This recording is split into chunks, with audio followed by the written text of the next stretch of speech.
Welcome to the Dylan Experience. Today is episode 76, and I've got a special guest for you today. But before we get to that guest, make sure you like, subscribe, follow, do all the things that you do to stay in touch with the podcast. My next guest is the founder of The Modern Man and the host of the Modern Man podcast, which I have had the pleasure of being on. In 2018, men died of suicide 3.5 times more than women. Studies also show that men are more isolated and less likely to seek help in times of crisis. Obviously, we've heard my story, so I know this. The Modern Man helps men build meaningful relationships to combat mental health. The Modern Man's vision is to connect men in pursuit of their potential. Their mission is to embrace discomfort, cultivate community, and unlock potential with values like integrity, growth, and strength in vulnerability. So I'm excited to welcome Ted Phaeton to the show, who is the host of the Modern Man podcast. Ted, how are you? Doing good, Dylan, man. Thanks for having me on. It's an honor. Absolutely. It was an honor to be on your show. So it only felt natural to get the opposite side of the story. Absolutely, man. And I mean, we can go a lot of avenues with my story. I'm an open book, brother, but I think we live many lives within a full life. Like I know a lot of people talk about, on the day when you have your tombstone, you have the date when you were born and the date when you passed, and everything in between is what you make of it, right? So there's been a lot of good experiences, a lot of rough ones too, but I'm making the best of that little hyphen in between, man. Yeah, The Dash by The Linda dash. Ellis. I love that poem. And honestly, is one of my I read that poem on TikTok. It was one of my highest performing videos. So Oh, nice. people if they're watching this podcast, they probably heard me say that poem, that dash in the middle. Well, Ted, I want to give the floor to you and kind of give you the opportunity to share just a summary of your story. Like, how did you become the host of The Modern Man and, doing what you do now? Yeah. Why are you here and how did you get here? So I could try to give snippets and we can dig deep in different areas, but I always start my story with my father and my mom. Both immigrants from Haiti. They both knew education was their way out. So my mom, she went through nursing and became a registered nurse in New York. My dad, he got a law degree in Haiti, finance degree, but left the country in his upper 20s, early 30s, couldn't use any of that here. Yeah. So I start with the influence of sacrifice in my household. Grew up, I wasn't poor, but there were things that I wanted for that I had to work for myself at a young age, starting at 14. Once I was old enough to work, I was working, making my own money to really just to keep up with the friends that I had. Because my parents put me in Catholic school. So a lot of my peers were better off financially than my family. So spent a lot of time trying to close that gap at a young age. It opened up my eyes to a lot of things compared to the city and the area that I grew up in compared to where I went to school. I spent a lot of time because I was in Catholic school with, I would say, almost those identity issues, right? It was funny because anyone listening, if they're not watching, they might not know I'm Black, because growing up, I used to always be the guy that was too Black for the white kids, too white for the Black kids, right? It's just like, dang, like, yeah, there's something a little off about this guy, right? You're very well spoken, but you're rough around the edges. That's kind of how I describe it. But man, I mean, that kind of motivated me to kind of look around, find where I fit in life. Found gaming, video games, built a computer, found a clan, thought I was going to go to school for computer engineering. Man, I end up going to school for computer science and almost fell out of school. So luckily I landed in meteorology, and that saved my college career. Got a degree in meteorology, but didn't get a job after I graduated. I worked at a law firm, which was some of the darkest times for me. Got diagnosed with ulcerative colitis while working at the law firm. That was the turnaround of my story where changed my trajectory, changed my mindset. And that a year later led me to starting my dream job in TV and working as a meteorologist. I did that for almost a year, then moved to South Carolina, did that for 3 years, and then had the opportunity to be a morning anchor. Then I took that opportunity, but anchoring was a lot of negativity. And to balance out that negativity, I started a podcast called Do Re No Rainbows, talking about mental health. Met a business owner while I was doing that podcast. I told him my vision of, just looking around, realizing every checkpoint in life, I had a positive male role model to check in with, or I had a group of guys that I had helped me advance to the next level. And I always had male role models to confide in, get advice from, things like that. So wanting to lean in and really put that message forward came into fruition three or 4 years ago with the Modern Man. And then I've been doing that. We had a few conferences and moved to a new city, went digital, had the podcast, and here I am today, man. It's incredible. I feel a little bit of jealousness because I I never grew up with a lot of really strong male role models, at least positive ones. Yeah. And I just like kind of relating to your story. It's really interesting because we've already had a conversation already. Um, but man, like when you don't grow up with that, and you realize that, I think a lot of men have that issue, and I imagine that that. Mhm. Um, but like men, if they don't have positive male role models, like you're forced to look at yourself, and you're forced to become deeply introspective, and you have to learn how to validate yourself, and that's not always a beneficial thing for you, you Yeah. know. Yeah. And I'm curious, like what was it like to have positive male role models? Like what did it do for you, and what kind of benefit do you gain from it? I mean, honestly, it was it was small, subtle things of vulnerability in areas. Um, sometimes where you're too afraid to ask mom, or you're maybe you don't want to get punked by your friends and stuff. I asked my dad, Yeah. if it was something with like sex or something uncomfortable.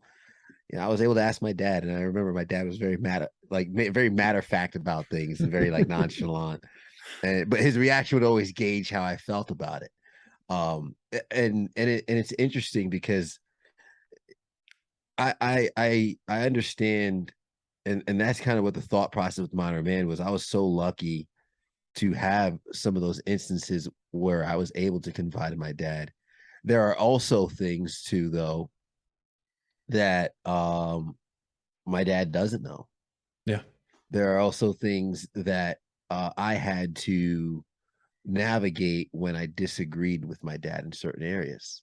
Right. Um, so I think, and it's interesting because I do think a lot of us as men go through this where like we look for a father figure and we look for validation and someone to look up to. And that's a beautiful thing to have that. But there was also an instance of the insubordination there too. How do I Of challenge it?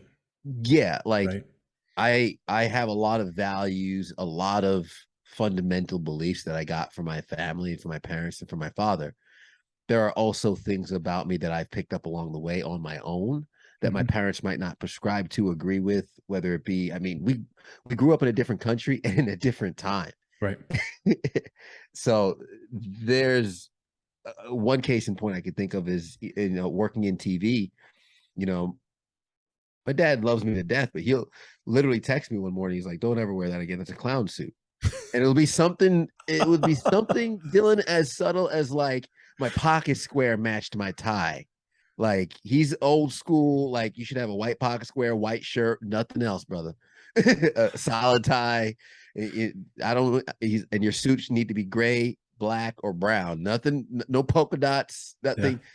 He's very old school like that. But I'm like, Dad, look at everybody else on TV. Look at like there's different pops of style now because I'm not wearing anything crazy. Yeah. But he's like, yeah, you look like a clown. I have to be okay with that Maybe that's his what I was going opinion. for, Dad. Yeah. But we become, and if you're like me, and I do think when it comes to, like, I've learned this in love and in relationships and in the people you really hold dear to your heart, their opinion matters to you. Right. And when it came to my dad, his opinion mattered to me so much that there was a level of transition where uh, I realized that there's going to have to be a level of delinquency Yeah. that I have to be okay with, and my dad will have to be okay with as I Right. become my own man. To this, and it's funny as I'm saying this on the podcast, and I can only say because I don't think he's going to listen to it, and I've made the decision. But like, We won't send it his way. but but the irony is it's a nod to him, right? When I first moved away from home, and sorry if I'm rambling, but You go ahead. he I love he it. gave he gave me a poem, "If Poem" by Rudyard Kipling. Yeah. And man, it's probably my favorite poem, and it was so impactful, and it kind of sums up a lot of what my dad did to me growing up, like the little nuanced lessons that he's given me along the way that I wasn't fully aware of it until I'm a grown man moving out of the house on my own and then reading this poem. And one of the last words is, "Yours is the earth and everything that's in it." Yeah. And the line after that is, and what is more, you'll be a man, my son." So I've wanted for the longest time to get a tattoo on my inner bicep that just says, "Yours is the earth and everything that's in it."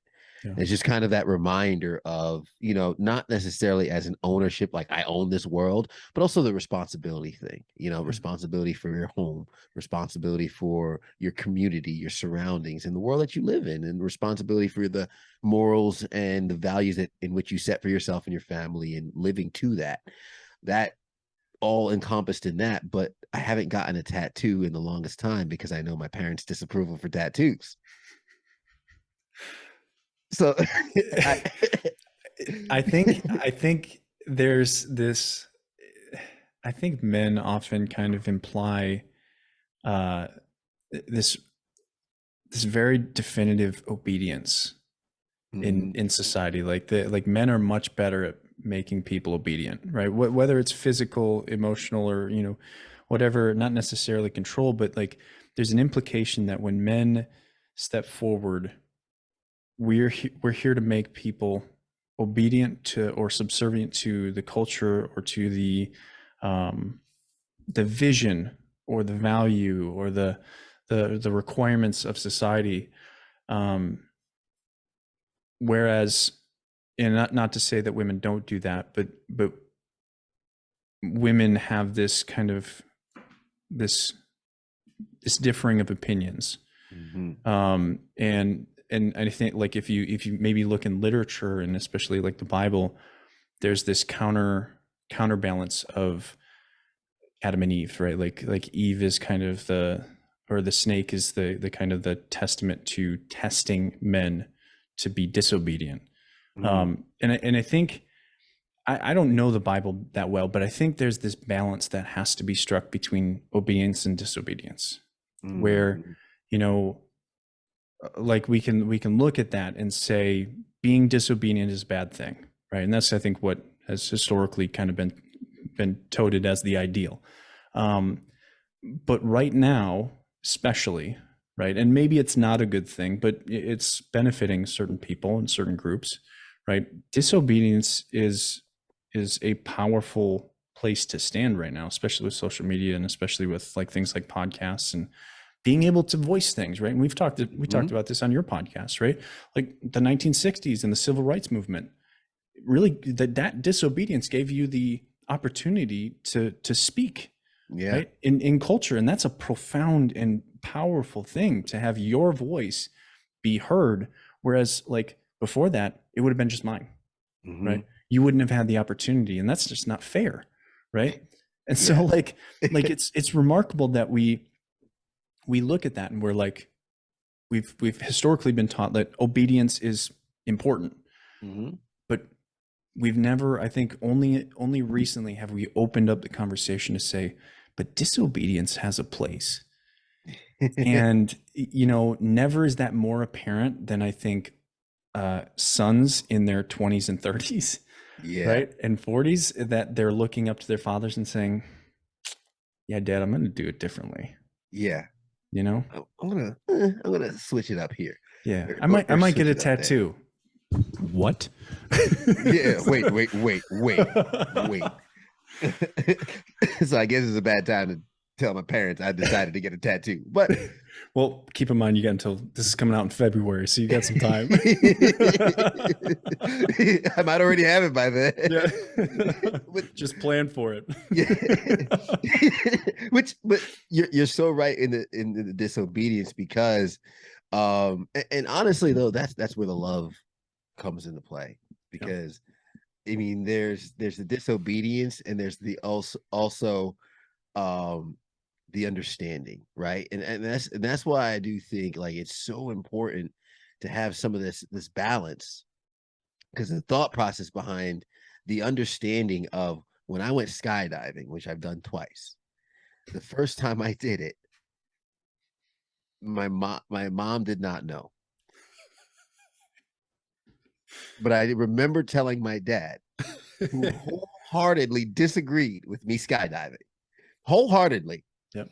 and I remember telling him, I already paid. I'm going skydiving. It's happening. He's like, why? This, the other thing. And this is something I've learned and valued so much, and I'm so thankful. But I remember after arguing with me with it, he finally conceded with, "Don't tell your mom." Because he could also, and then a little smirk comes in, and then we start talking about, you really gonna do this? Because he also remembers what it's like being Yep. young and rebellious and everything. So he'll fight me, but also kind of instigate it too afterwards. Like, all right, don't tell mom.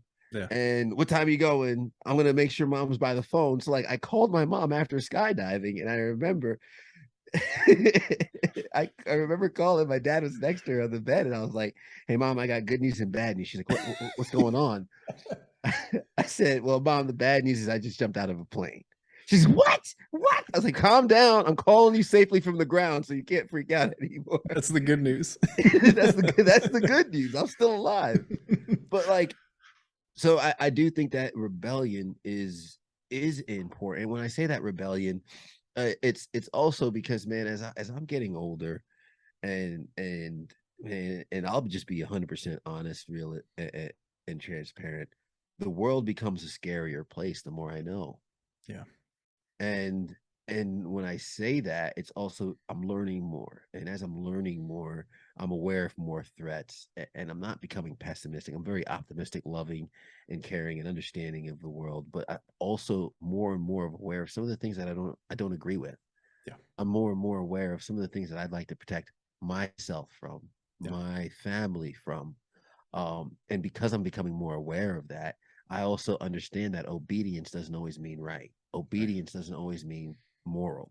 And you can think of a lot That's of boy, that's a time. conversation right there. I mean, but that's the thing is what haunts me, if I'm being honest, where my ambition comes from. The reason why, like, my family, my friends, they tell me, like, I'm very business minded recently and thinking of, acquiring passive income, wealth, and revenue that I can kind of have control over. It's because what scares me the most and what I'm most aware of is, what if there comes a time of obedience in which I don't have the independence to be obedient. There's a level of capacity we have to be disobedient in the first place. When I'm saying I'm jumping out of a plane, I have the money to pay for me to go out of a plane, and oh yeah, I'm not living at home. Yeah. So if my parents are like, if you're under my roof, if you're in my house, if there's things that I need to get first. I have to establish a certain level of freedom in my life to exercise that disobedience. Yep. And I think that's where, honestly, if I think back to like when I was so miserable and upset and everything, I was still under my parents' roof. I didn't feel like I was able to mold who I was. I felt stuck. And Yeah. that's what was a hard place for me to be in. Yeah. I mean, that's such a all of that was remarkably profound, right? Like you're talking about fuck you money, right? Like Yeah. I now I have enough money to say fuck you to my Yeah. parents if I can, right? And that's not to outright say "fuck you" to my parents, because I don't. I do that to my mom every once in a while, but she says it back to me, so it's in fun. It's in good fun, It's loving. but it's that ability to, and maybe money isn't really the best kind of item to really look at. It's, can you do enough for yourself to look at someone else and say, I don't need you to tell me what's right or wrong, because I've done the work to know what's right or wrong. Hmm. And that's not, doesn't always mean you're right or wrong, right? It just, what that represents is you have the individual intellectual capacity or physical hardworking capacity to meet your needs, right? Hmm. And I think there's a lot to be said for that, because that's something that I think everybody really needs to kind of double down on right now is, how do you meet your needs? What are your needs, right? Because I don't think people really know what their needs are, right? I think people think like food, water, shelter, clothes. Yeah, cool. But what about human connection? Like, how do you actually build that and grow that? Because some people like myself didn't grow up with a father, right? Hmm. Some people didn't grow up with a mother. Some people didn't grow up with brothers and sisters, and so they didn't grow up with friends.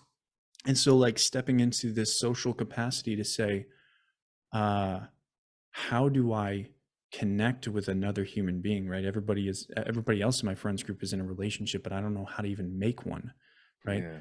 How do I define sex? How do I define interaction? How do I define, giving and not giving, guilt, regret, Hmm. shame? How do I define all of these things? Nowhere in any curriculum is that taught, right? Like, it's here's what procreation looks like in health class. That's it, right? Hmm. And then it might define, here's a venereal disease and here's what a condom does, right? Yeah. But it's not, what is rape, right? Like, Hmm. what is sexual assault? It's not, what does it mean to build love in a Yeah. relationship? What does it mean to build a relationship at all? What is marriage? Hmm. We don't have those conversations. We don't educate kids like Yeah. myself and like you at one point to grow up and realize, wow, there's other perspectives out there than just my Hmm. parents, I right? love that you said that because I think there's also the unique perspective of my parents did the best they could and as lovingly as they could raised me with the knowledge they knew of the country they just moved into, Right. so they taught me everything they can, but there were a lot of things that I had to learn on my own because Yeah. there was a language barrier for them, and there was it's crazy to sit down at IHOP, and my dad, who I mentioned before, has a law degree and a finance degree in a different country, but moves here and none of that's useful. So he's working as a retirement consultant. My mom is a 30-year registered nurse, psychiatric nurse, you know, taking care of people every day, talking about, oh, there was a code blue, they had to resuscitate people, things like that. And we sit and order breakfast and they're like, oh, how would you like your eggs? And my mom goes, omelet. And the lady's like, oh, sweetie, that's not what you're ordering. And like, you're growing up and having to explain to the waitress, oh, she means she just wants it scrambled and this, the other thing. And you see people judge the intelligence of your parents, right? Yeah. Because they don't know any better. Yep. But that's just an example in terms of, while certain values I learned from my parents, um, you know, how to love, how to operate as a team, right? How to cover each other's flanks and things like that. You know, there were also American tendencies that I had to pick up on my own, Right. whether it be from my friends and things like that. But something you said that really hit me about, not knowing how to learn how to do this or what. So many of us grow up with the perspective of our lives being the truth of the world. And what I've learned is a lot of people have different truths, Mm-hmm.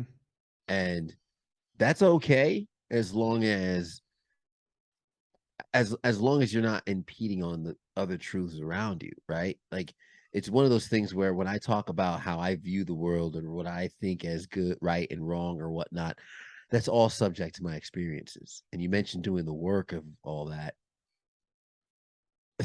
I know this guy's name is a trigger, but I remember when it first came out, Michael Vick.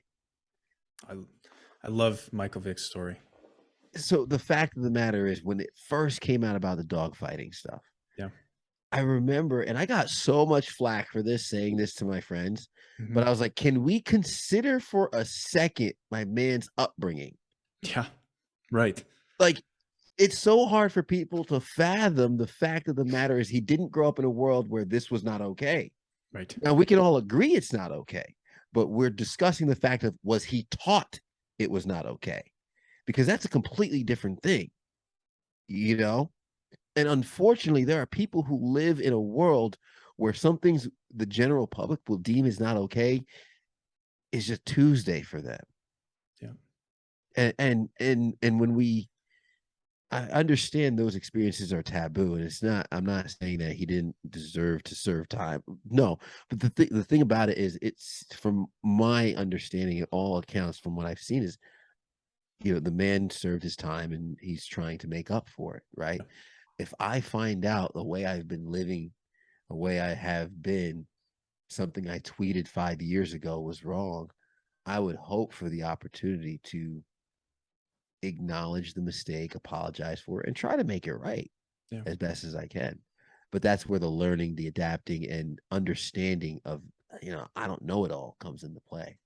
And this lends itself to an entire conversation, about something that's remarkably controversial, and that's race, right? Like the just thinking about drugs, right? And looking at the war on drugs and how it specifically targeted a specific race.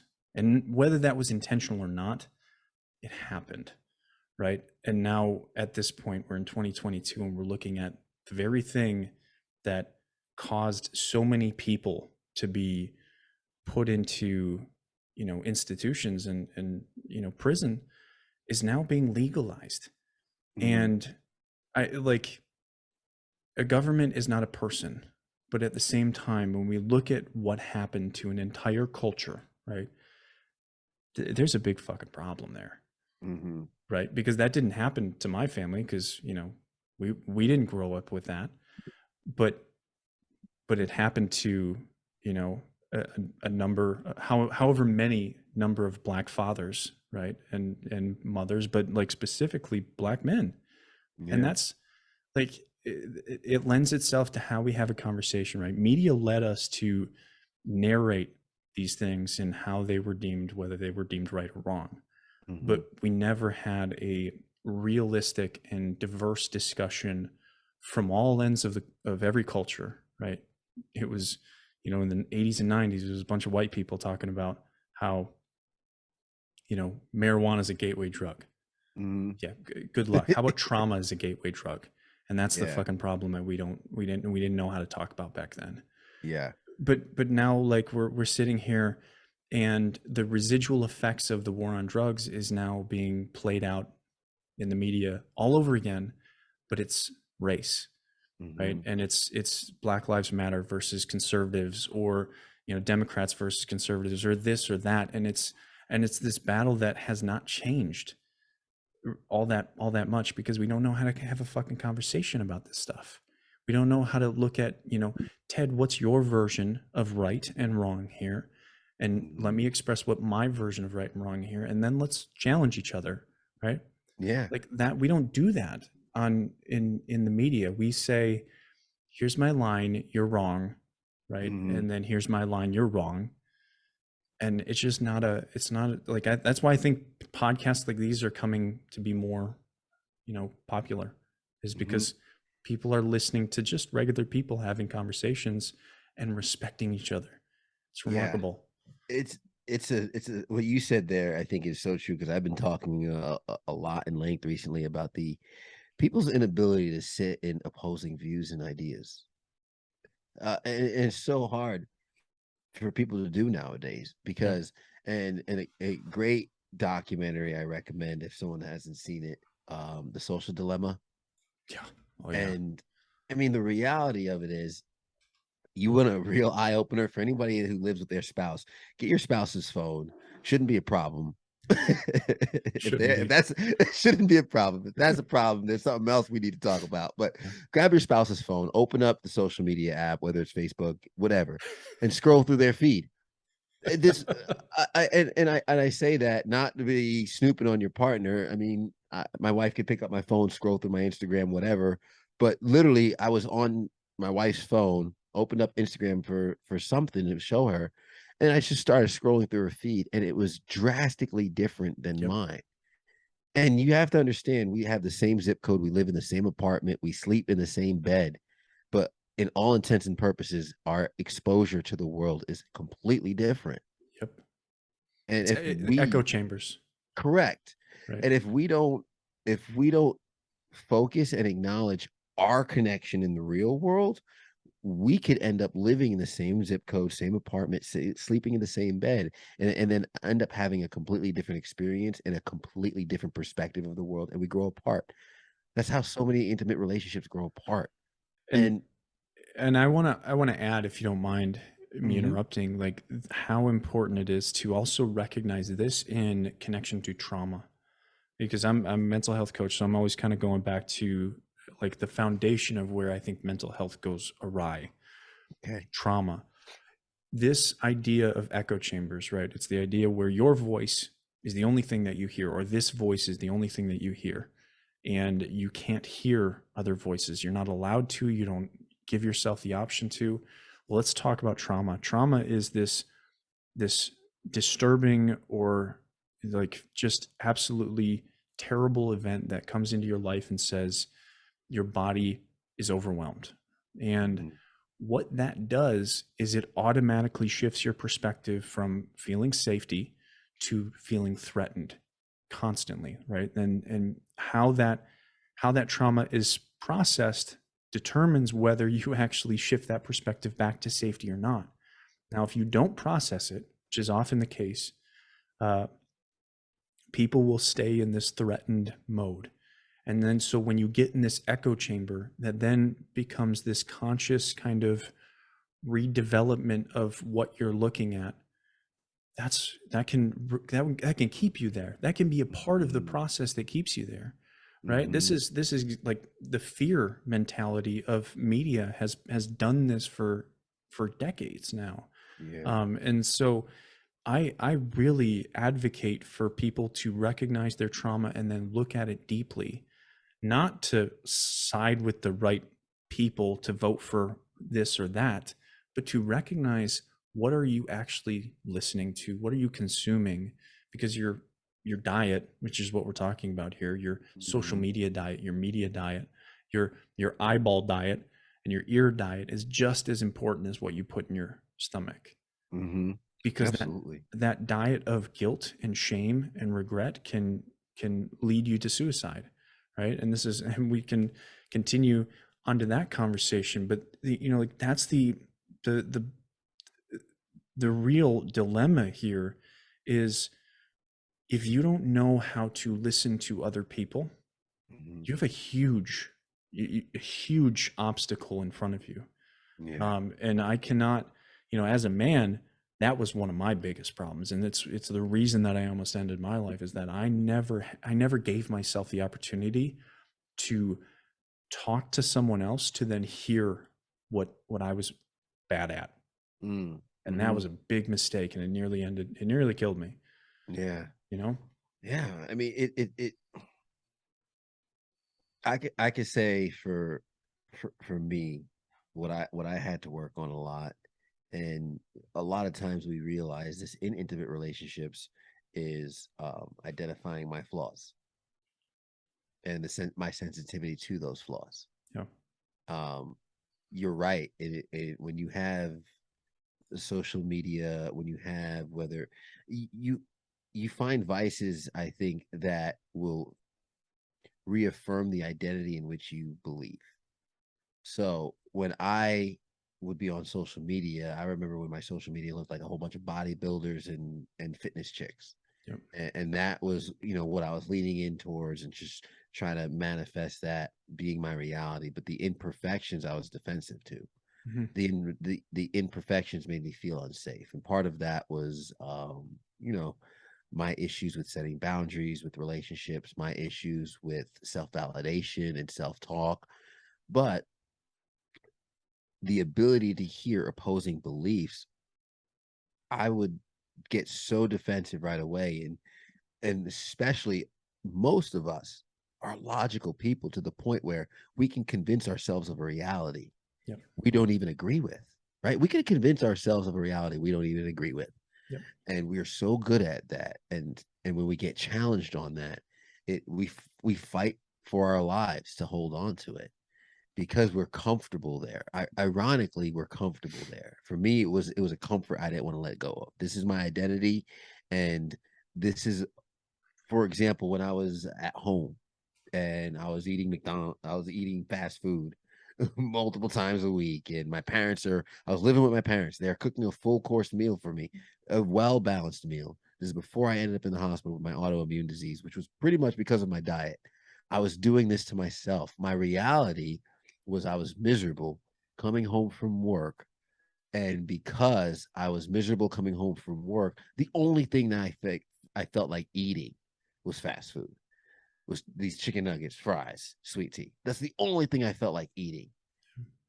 The reality is you have food at home. The problems are that you are facing are not that you're hungry.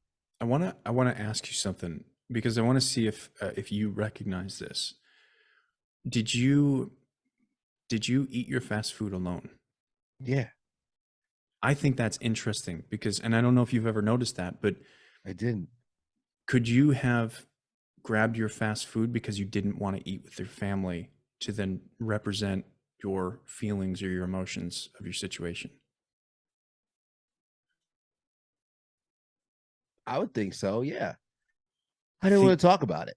yeah, I think that's so that like no, I don't know. Not many people think on that on stuff like that when they're in the moment, right? Like when you're in the moment, you don't really think about like what does this really represent, right? Well, eating alone represents I want to remain isolated because I don't want to connect. I want to disconnect. Mm-hmm. And so you just do these things because, well, the first time I was like, well, I'm gonna go home and they made I know they made food. I want to eat it, so I'm gonna say I already ate. I'm gonna just Yeah. grab fast food or something like that. And like you think about that the first time, but you don't really think about the implications of it and what it does to you, where it takes you.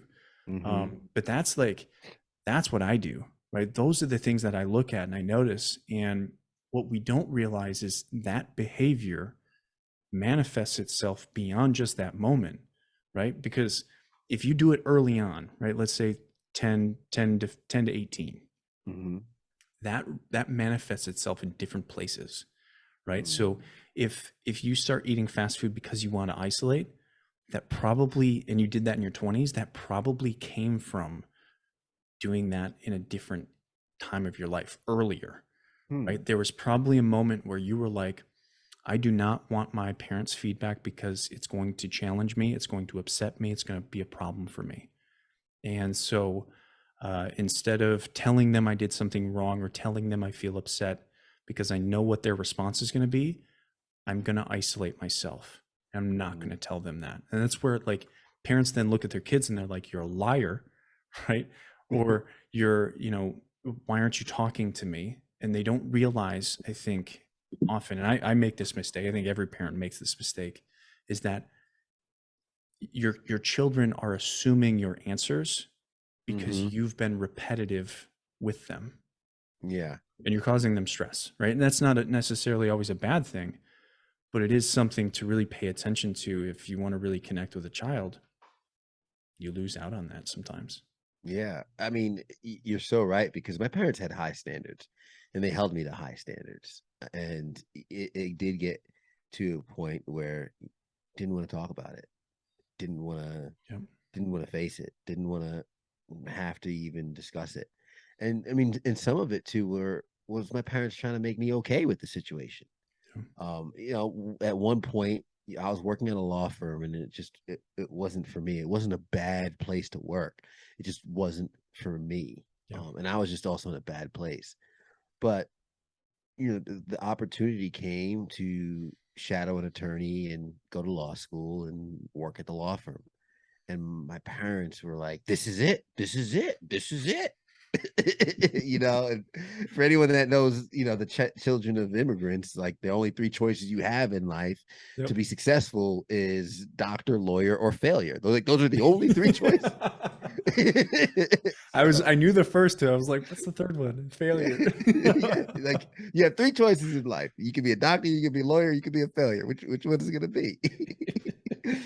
So obviously when they're like, "Oh, like this is it," and we talk about that. The that was one of the not major, because they were very supportive in it because it was my decision, but that was another form of disobedience.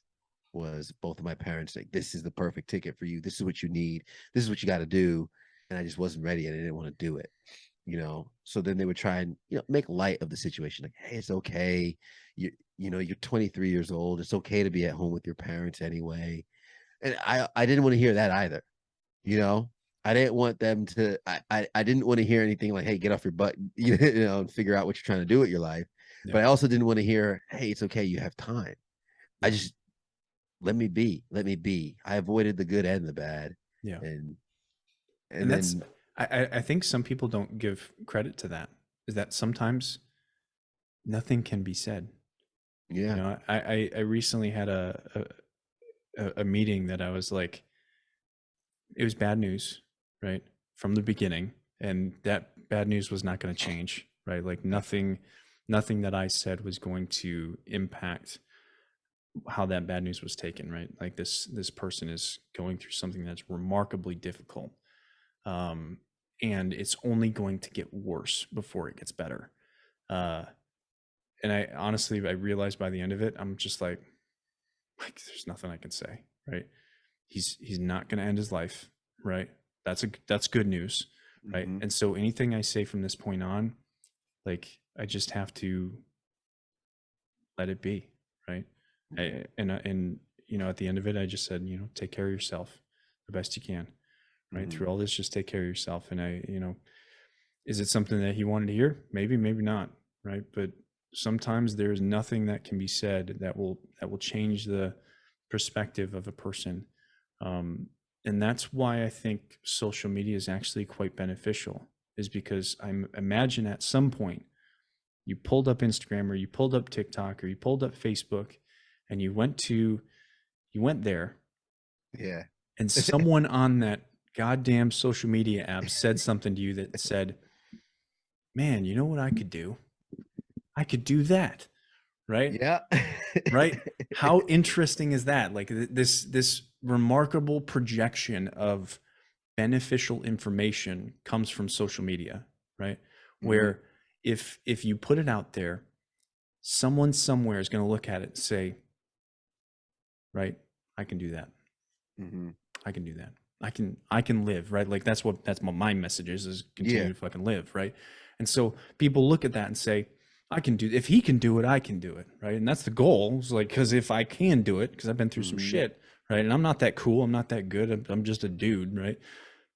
You can fucking do it, right? Like if I can do it, I promise you, I'm not that smart. You can do it too, and I can help you, and Yeah. that's okay, right? Like you don't have to be the parent that or the person that looks at this person and is the change that you want in them. Hmm. Sometimes you have to let other people be that for them, or you have to just let that person find it on their own. That's hard because that requires taking away control from you and allowing them the freedom, Hmm. because that's giving people freedom is scary. Oh man, it's it's some of the scariest thing you can do for someone you love Yeah. is give freedom. And when I say give freedom, I mean, you think of how we are, when you see a kid that gets a toy at Christmas that they've been wanting so bad, how possessive they get over it, because they love it so much, they hover over it, they take care of it, they keep it close, Yep. right? As opposed to giving it freedom. There's a great story, I forgot who said it, but it was about the two hunters or the two hikers in the forest that find the beautiful flower. I don't know if you heard this one. I haven't.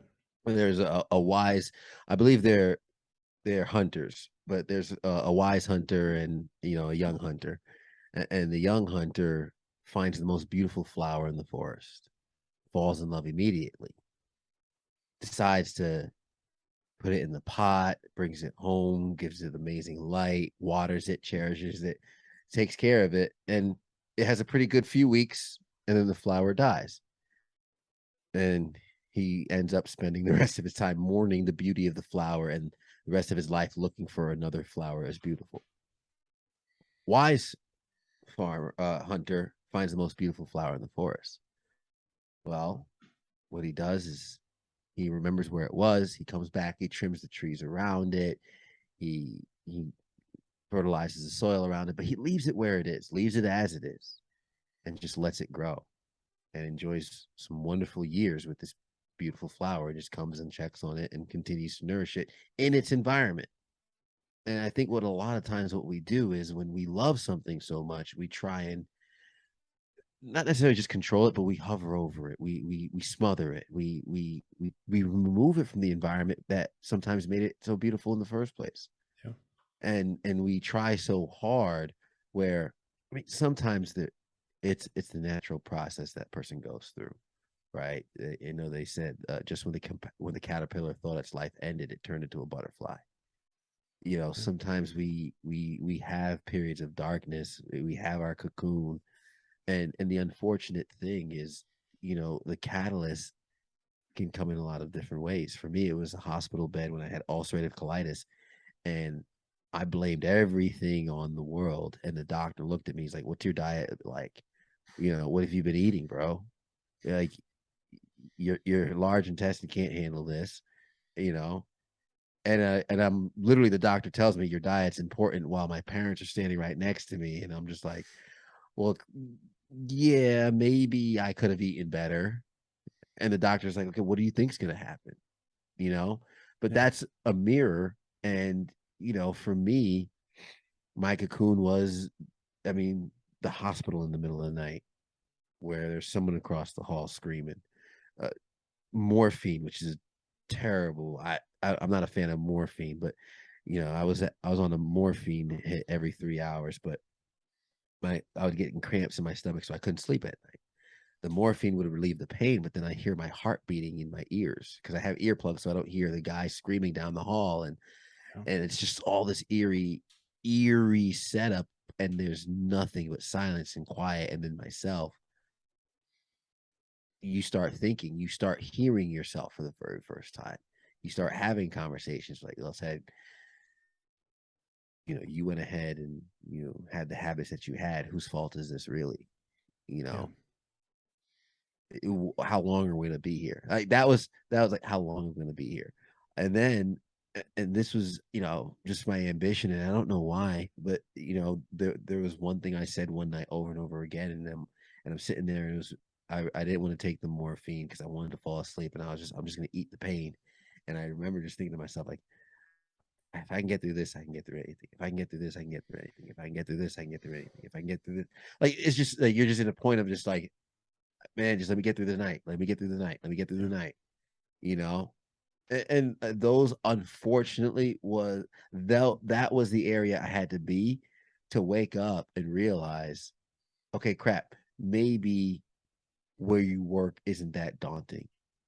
You are able to you're able to go out with friends on the weekends, something you haven't been able to do for over a month, and something you haven't been able to do while you've been stuck in this hospital bed.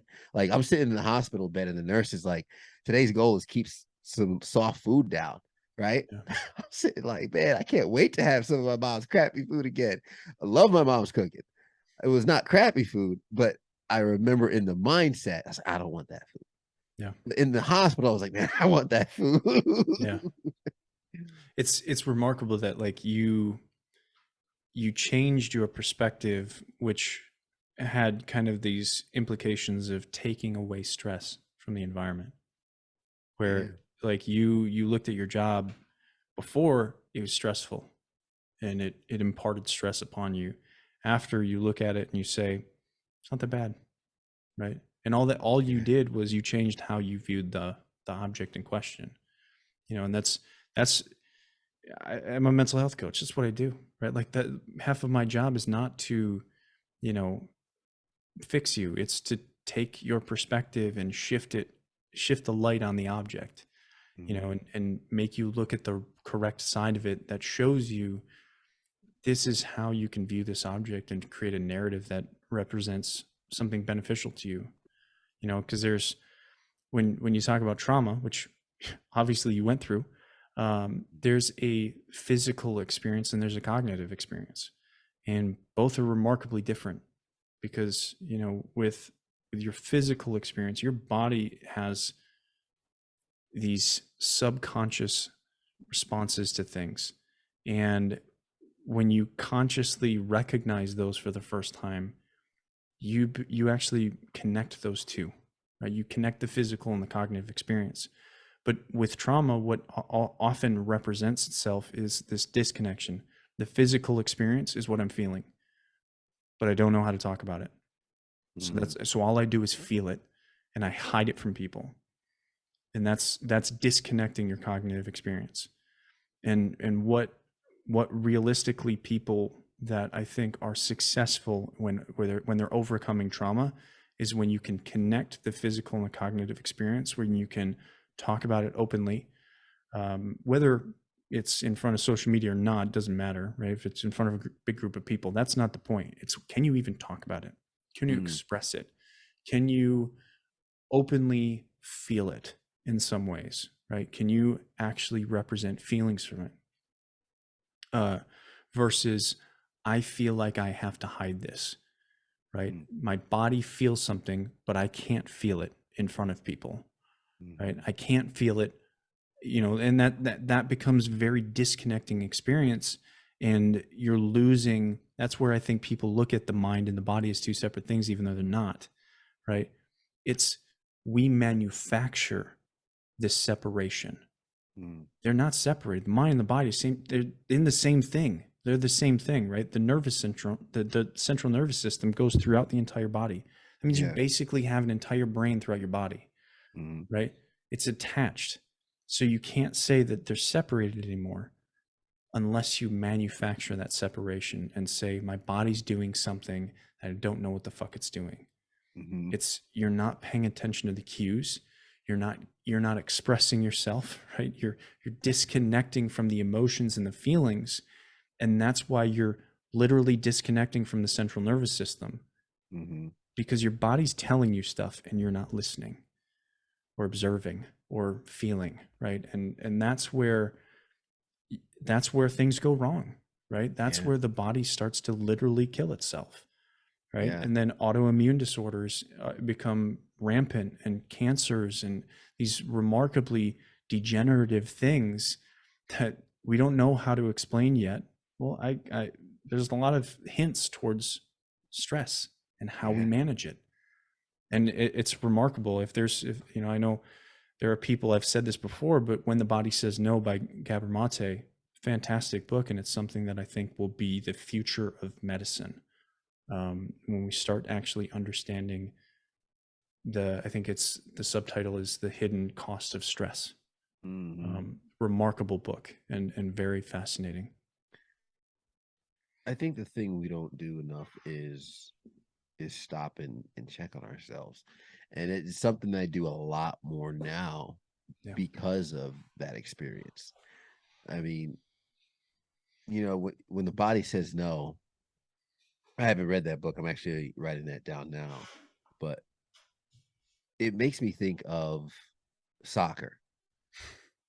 Like for anyone who's played soccer before, they know um 90-minute game, 2 45-minute halves, and you're running the whole damn time. Yep. And for me, I like playing sports. I consider myself an athlete. If we're chasing a ball, I'm down. Let's go. I don't like running, but if we're chasing a ball, let's play. After soccer, I realize how damn tired I am. Like the game's done. I'm like, oh my God. Suddenly my legs are jello. And like I'm like, holy crap. Like Yep. I'm so tired. But that is almost the example I feel, I experienced when I finally landed in the hospital was I was go, go, go, go, go. And I never checked on my body. I never stopped to see if my body could maintain this uh mental joust, this mental battle I was currently having, right?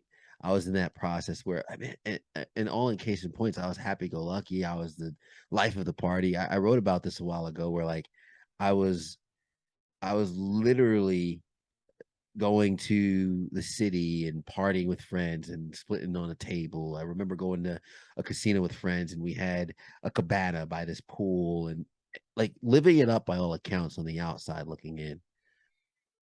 But then during the week, it was recluse, Hmm. silence. Party on the weekends, recluse and silence. What's funny is you were the first person to point out that the isolation thing, and I would say both were isolation. Yep.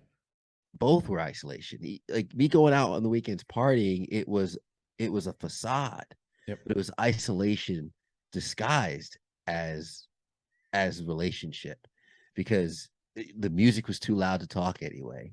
There's no depth.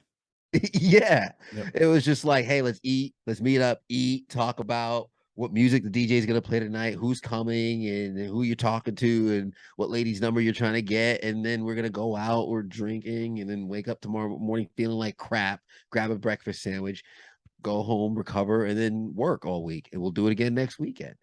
There wasn't any depth in that life, and I was doing those two things just as a recluse and through isolation. Uh, but being in that realm, I never stopped and listened to my body, Hmm. and then my body stopped me for me. Yep. And so you mentioned the mind and body being connected. I do feel sometimes our body fails us when we neglect it, and sometimes our bodies might look great when our mind might be in turmoil. Yeah. And there's so many people, and it's funny because like me and my wife were just having this conversation not too long ago, and someone had an off comment, and she was like, hey, there's a lot of people who by all accounts look like they have it together and are struggling on the inside, Yeah. holding on for dear life, Right.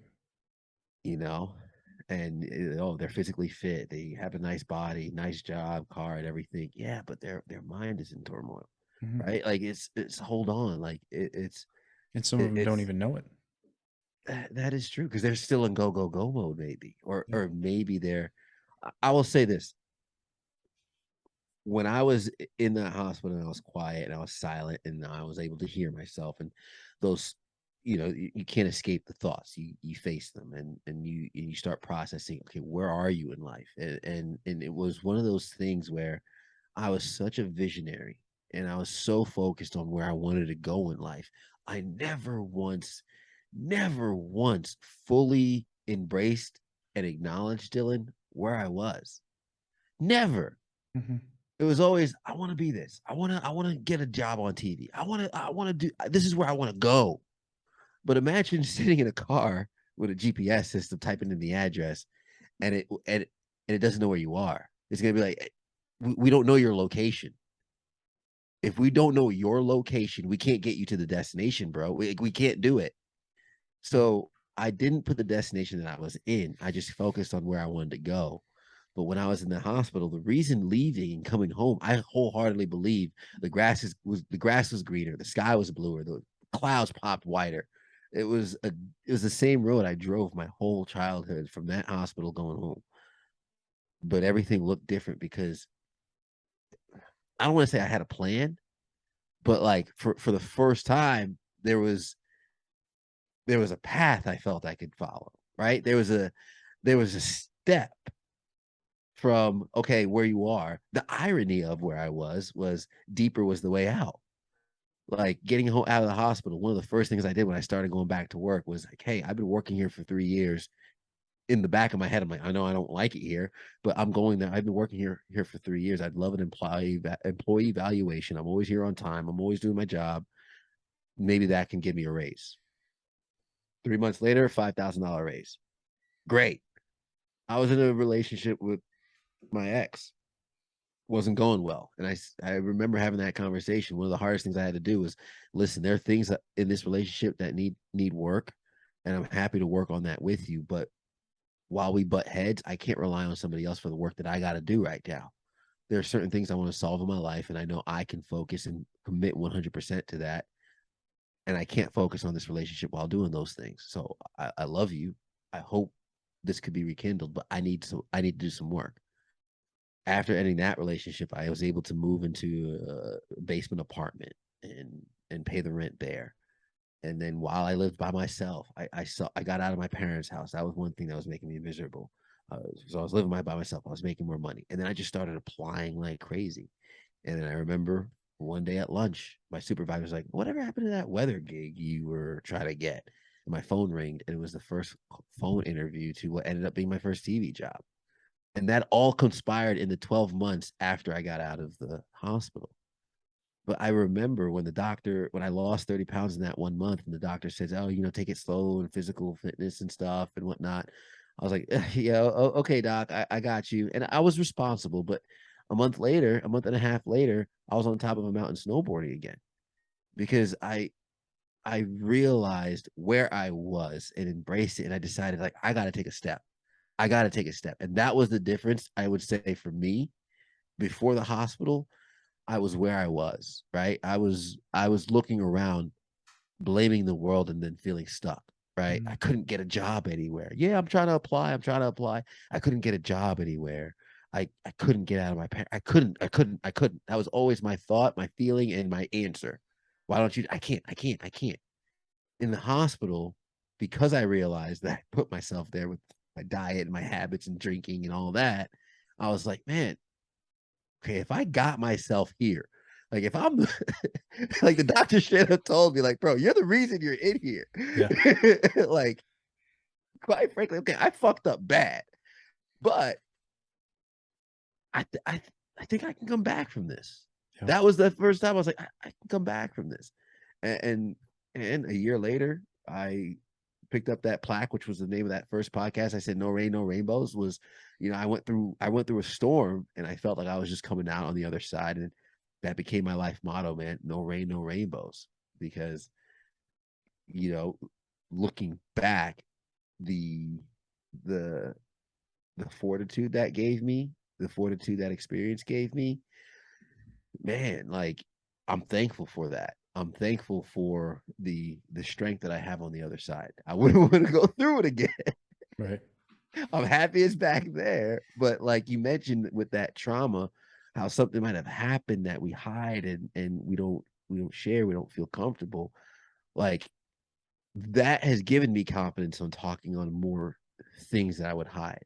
There's things, again, like I said, my parents might not specifically know, and I keep it vague, but just ways maybe how I was introduced to adult content in the adolescent years and how that came about. Didn't necessarily feel comfortable the way I discovered all that, Yeah. but I don't need to detail that to my parents. I don't need to burden my parents with what they might feel as a failure or whatnot. They don't need to worry about that, because while I hid that for years and I never talked about it for years, going through the whole process with ulcerative colitis in the hospital and coming out on the other end and doing things I didn't think possible gives me the confidence of, like, you know what? Hey, I could have these conversations with people, talk about some things that I've been through, things that I've had happen, and and say, hey, listen, it's gonna be okay, because I'm still here. I listen. Life's not perfect, but I smile more than I frown. I laugh more than I cry, and the sun shines on my ass more than it rains. So, so at the end of the day, like, no rain, no rainbows. It's gonna be okay. Yeah. Yeah. And there's so many things that I have been through, and I try to represent them on this podcast.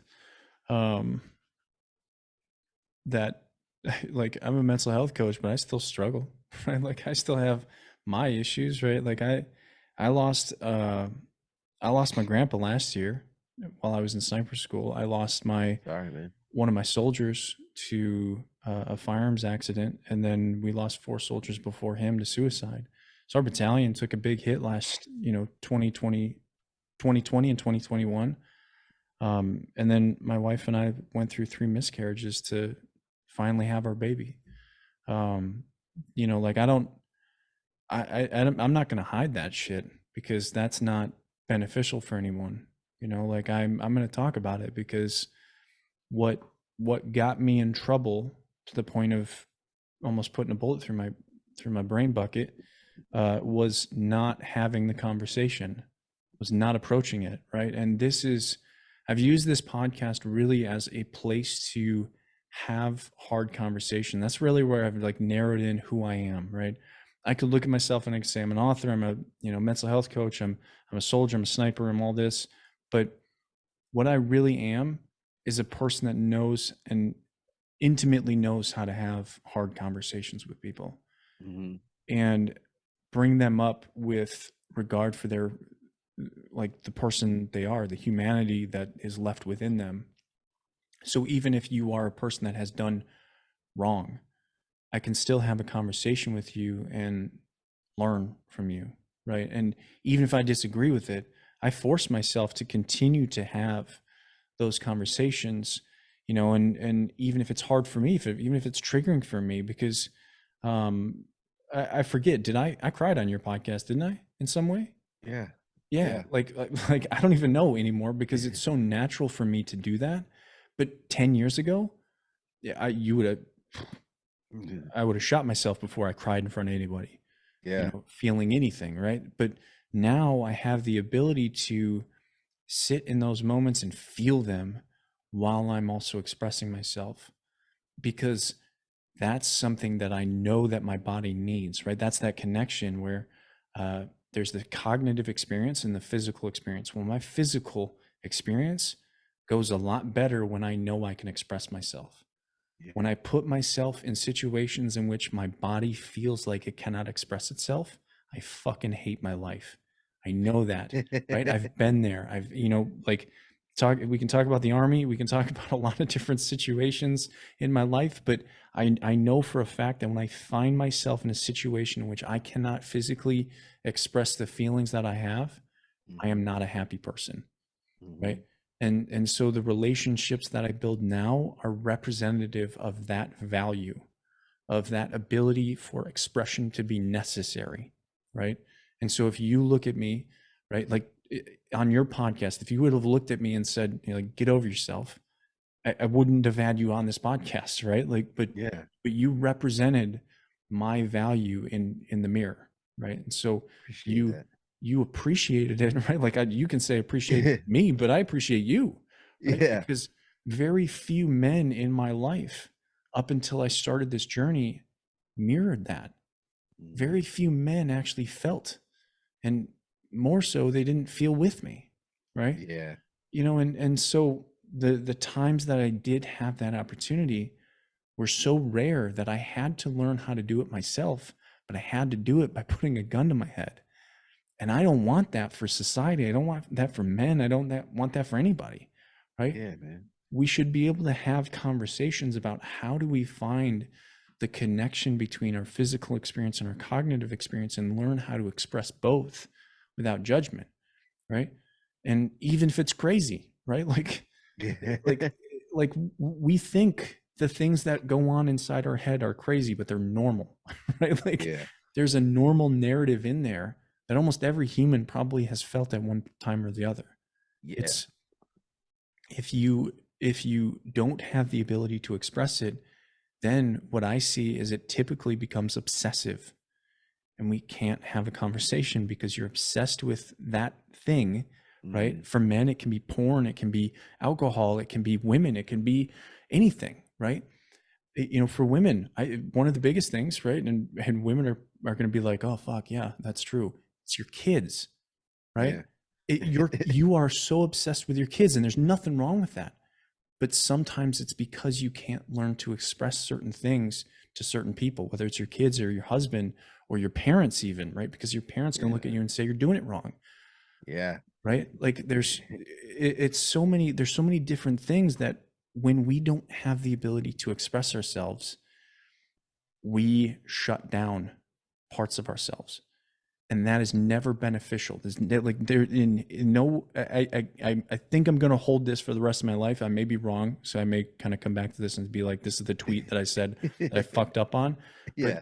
in no, I don't think in any shape or form is the consistent suppression of expression a beneficial thing for humans in relationships. Now, I say that very specifically, humans in relationships, because if Mhm. you're at war, you need to you need to dismiss certain expression, right? To maintain survival, right? Yeah. But if you are trying to actively build a relationship like you and me, right? Well, we've already felt with each other, right? I Connection. did that the first time, right? Like, and Yeah. so we've benefited by that. Now, if we were to do the opposite, if we were to both say like, yo, Ted, you got to man up, like you got to figure yourself out, Mhm. stop being a little bitch about this. Yeah. What you're automatically probably going to take from that is that's how Dylan is, and I Mhm. can't express myself around him. Yeah. Which That's not a beneficial relationship to what's me. interesting about that, because like, man, I got teary eyed because you even said it right before. You're like, man, there's times I have that bad days, and then instantly it's like, man, like there's times as recently as a couple days ago, I'm like, peaks and valleys. I got this figured out. I'm doing great. I'm the man. To like, what Yeah. is going on? I'm about to be exposed. I don't deserve to be in the position that I'm in. I'm, imposter syndrome or whatnot. And there's been days, I mean, as recently as a few months ago, where I'm just like, what is all this for? Right? Like I'm busting my ass. What is all this for? So But like, relatable. yeah, but like literally, and I kid you not, literally, it was a Wednesday. I'm like, baby, I'm the man. I got this figured out. I'm crushing it. And then like Thursday, 7 p.m., I'm like, what is all this for? I It's remember I released my book, and it was probably like 2 weeks later. Like I was ecstatic. I was like, I'm an author. yeah, I just wrote my own book. I self-published. I basically edited the whole thing by myself because my editors were like not beneficial to me yeah, as much as I thought they would. So I basically edited it myself. And I come out with this book. I'm like excited. My wife, like, basically when I came out of a podcast, she had like my book cover in stickers and on oh, like nice. posters and stuff, and she, like, we celebrated this book being published. And 2 weeks later I was like, I uh, what's the point? Yeah, Why did I just put out a book? It's yeah. fucking worthless, right? Like I remember that, like, and I didn't really talk about it, and I don't think I've really talked about it that much. But but, you but you're can so do right. you can do incredible things and still look at yourself and say, what the Mm. fuck is wrong with you? But the value that was helpful for me, because you mentioned these conversations and having them, is like, and that's part of like why I focus so much on modern man, right? Because Yeah. I think relationships, like I have a coworker of mine and a friend of mine, we work out together. And like Dylan, there's times we go to the gym and we have a killer workout, and it's like, bro, we're tired. There are other times, and I'll be 100% honest, we barely lift the weight in there, Yeah. Just, but you it's still know? beneficial, isn't it? But it because it's like something's on their mind or whatnot, or even one time my buddy was quiet. It was one of those workouts, Yeah. and this was, and this is what I would encourage anybody listening. If there's a friend of yours who, because we talked about love and freedom and letting that person, be where they are. But if there's something you might want to do for somebody, this is what I found helpful for me, and what I did for my buddy. Came to the gym. We worked together, so I knew he was quiet at work. Comes to the gym, he's quiet.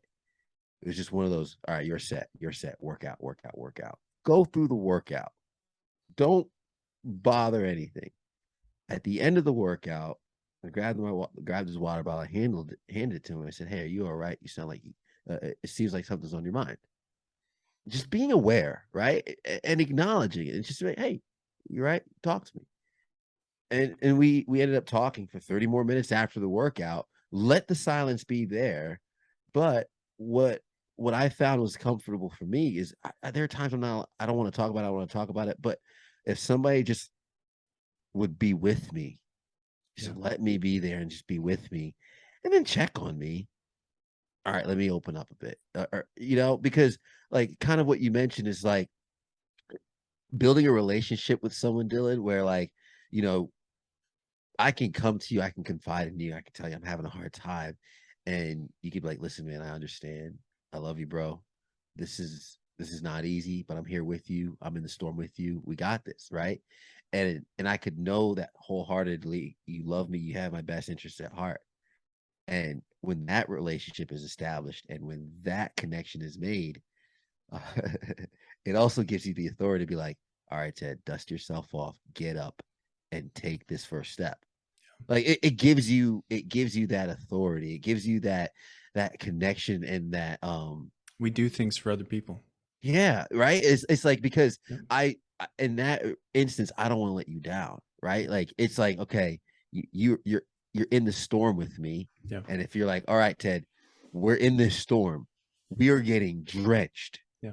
I need you to take a step so we can get dry, It's and I'm and I'm it, gonna take that step. it's how you manufacture that connection that's important, right? It's Mhm. like because when you say I don't want to let this person down, right? What kind of connection is that, right? If you don't want to let your father down because if you let him down, he's going to be upset. He's going to call you a burden. He's going to call you this. That's not good. That's not the connection you're looking for. Exactly what you're saying is a person that doesn't have a response to you failing and allows you to be you. That's the connection you want, right? And this Yeah. connection, right? Like this, what we're talking about is you didn't care what was wrong within your buddy. The point was you were there for him, right? Yeah. And that gave him the, um, I think the safety. I think that's the word that really represent that. You gave him the safety of like, I'm asking you the question that I think you want to express, but I don't think I'm here for you, ready for it, ready to receive it, right? And Yeah. that's one of the I think if there's a trick that I have learned throughout all of this and helping people as long as I have, it's I go one step further and I say, if you ever want to express what you're feeling to me, I'm not here to judge you. I'm not here to tell you when you're supposed to do it or when you're not. Um, all I ask is that you let me know that you Mhm. want to, right? And I'll sit with you as long as you need to, right? And it's not, I'm not telling him, you know, you can talk to me now, right? I'm telling him, you can talk to me whenever you are ready, and I'm giving him the freedom to kind of represent those feelings when he feels he is ready, right? And that's a freedom to feel safe with me, right? Like that's the purpose of making a statement like that is I want you to understand that whatever you have to say to me is going to be received with safety. And if you're not ready to feel that right now, take your Mhm. time. I just want you to know that I know you're struggling and I'm willing to sit with you if you need to contact me and if you need to set that up, we can do that. Mhm. And that That's so many people kind of do the opposite. They kind of enforce like, hey, you need to fucking talk to me, right? mhm. I'm your mother, I'm your father, I'm your husband, I'm your wife. You need to talk to me. You need to tell me what's going on. Yeah. That's not always beneficial. Some people Yeah. need that kind of disconnection from expectation, Mhm. because they've lived their life actually trying to do too much for other people, whereas some people haven't done enough for other people. And Mhm. so it's balancing that connection and saying, you have the freedom here to express yourself, but I can't force you. And that kind of I think that tells people, you're right, you can't force me and I wouldn't let you Yeah. because I don't feel comfortable with that. but the fact that you're doing that for me is trust building. And it Mm. makes I think it pulls people to want to share that. But you have to be authentic with that, right? You can't Yeah, lie about that. Like I that's not think the kind of thing you can do that with.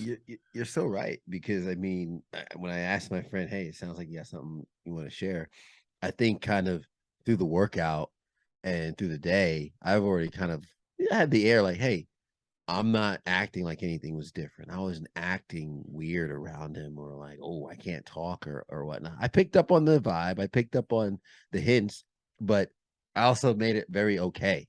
Mhm. Like it wasn't there wasn't any reaction to the environment based on how he was.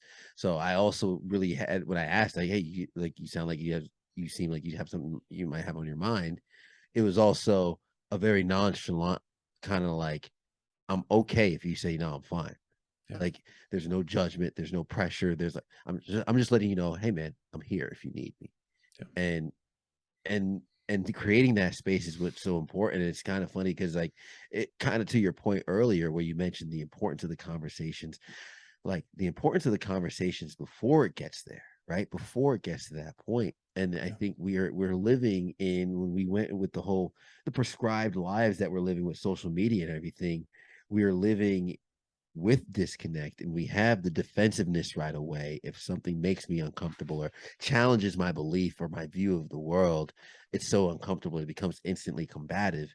We now live in a world where there is no safe place to have any of these meaningful conversations. Yeah. Just like you say how rare it is to sit back and forth. Man, I teared up when you told me like you still have your hard days because I instantly know what it was like. And like I instantly, think to myself, like, yeah, man, there is still so much work to be done. Yeah. Yeah. Like there's still so much work to be done. And I think there's always going to be work to be done. Yeah. But at the same time, how you've crafted your life. This is the exciting part.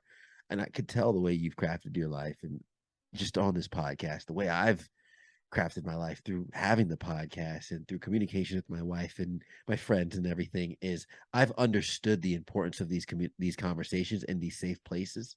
So I'm curating that for me as much as I can. With the modern man, I'm trying to make that more mainstream, make this more comfortable, and you're doing the same. Yeah. So it's like it's one of those things where it's like, hey, listen, I love the fact that I can always make sure that my friends know, like, hey, if you need me, we can have the conversation. But always like an open door policy, and it's like wanting to project that in the world that we live in, how great it would be if we could sit down, and I refer to it as eat the meat, leave the bones. You know, Yeah. like I could sit down and this is a skill that I think I got from my parents because I could sit down with somebody that I might not necessarily be interested in being friends with. I might not really care for too much. We don't have anything in common, but I could still listen, talk, and learn. I could still eat the meat, leave the bones, Yeah. Because even when I would be delinquent in some of my behavior, there was a house me and my wife wanted to buy. My parents didn't like it. And they were like, oh, well, if you really want to buy it, they were going to help us with the down payment. My parents like, we don't really like the house. And after I was like, well, we're going to go with it anyway. The next thing they said is, what do you need? Because even in the delinquency, I might disagree with what you're doing or what you say, but I don't want it to fail. If I love you, I want it to be a success, you know. And one of my favorite quotes that I think gets forgotten these days is, especially in our country and around the world, is I love the quote of, "I disagree with what you say, but I will defend you until death. You're right to say it." Because I do think at the core, Yeah. a lot of us, all of us, we just want to be heard, loved, and respected. And I Yeah. wrote down in my book, in my notes. I open my notes, and when I meditate or I think of things, I try and journal along the way and or write down my thoughts. Right, kind of clear out some of my mind. I call it my mind dump. And I remember I wrote down a quote that just kept kind of coming back to me one day, and it was just with all the religions, the political parties, the ideologies and beliefs in the world, when we as humans get on our knees, close our eyes, and pray, a lot of us are praying for the same thing. No matter who we're praying to, what we're praying to, what we believe. Like a lot of us are really just praying for the same thing, just maybe in our own way. So at the end of the day, we're really not all that different. Yeah. And being able to sit down, because like you could sit down with most people who are like, man, I just want to take care of my family. I just want to be with my loved ones. I just want to, just enjoy my time while I'm on this earth. Right? Those are things a lot of people could probably resonate with. And I would agree, man. Like you deserve all the time with your family you can have. You deserve to have the kids that you want to have or not have the kids you don't want to have. You deserve to travel all around the world or stay in your little corner of your nook that you've gotten comfortable with, and you can stay there for the rest of your life. You deserve that if that's what gives you joy and happiness. That might not be what I choose for joy and happiness, but you deserve that and you want that. And just as I want that for myself, I want that for you. And though we might carry it out differently, I'm down to sit down and discuss, well, how can we both get what we want? Yeah. Because we do want the same thing. Yeah. Yeah. I mean, it's the ability to express is such a profound requirement in how we live life. And I think that's, I think I know there's probably needs kind of matrices that kind of express that, but it's just something that I think is becoming so mainstream now, which is good. I think it's good. Um, but at the same time, it comes with its own risks, and even the conversation we're having right now, I think it comes with risks because Yeah. what if the thing that you express is dangerous for other people or harmful to other people, right? Like, what if, uh, what if, right? Like, those are the situations in which, um, I'm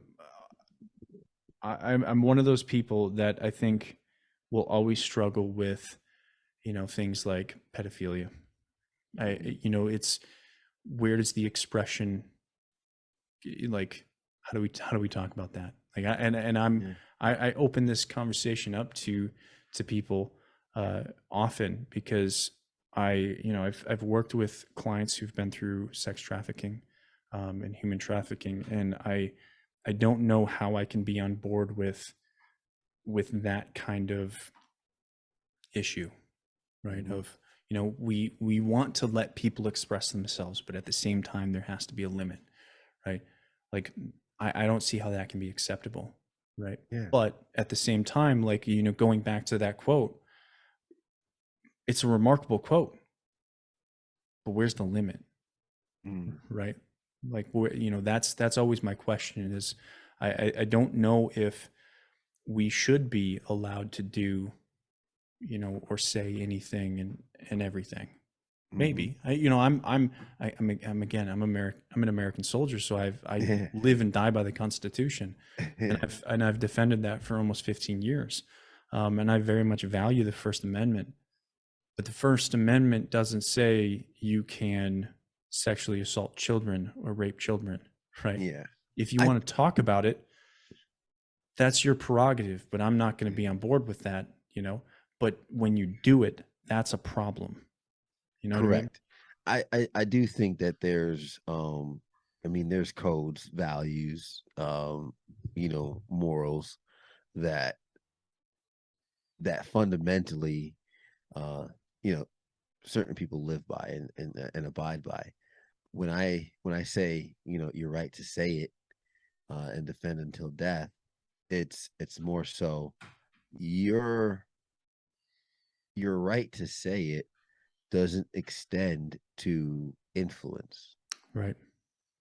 I mean, so for But that's example, a dangerous kind of, it's it is it is a yeah, dangerous, but on the podcast right now, I'm not saying that I censor myself, but I'm aware of who I'm speaking to. right. I'm aware of the audience that I have, and there is, um, in my perspective, there is a responsibility with this microphone in front of my mouth. I am acutely aware that what I'm saying right now is being recorded. Yep. I'm acutely aware that someone's going to be hearing it and potentially getting influence from it. Yep. So because of that, there is a sense of responsibility in that. Just like when I'm on air, the way I carry myself and the vernacular I use is actually different than the vernacular that I use with my friends. Mhm. And this is something I pointed out was the way I speak with my peers is different than I speak with my friends from high school, which is different than the way I speak with my siblings, which is different than the way I speak with my parents. And it's different than the way I speak on this podcast. And it's not that I'm different. I'm the same person and all, but I communicate differently, right? So communicating differently is kind of the fundamental of understanding that there is weight and there is gravity to the things that I say. And I'm not denying that. I'm saying that if I'm on stage with X amount of people listening, Yeah. there are wholeheartedly things that I cannot say. Yeah. They're Absolutely. just flat out things There's I cannot say. what's interesting is that was how I operated when I was younger.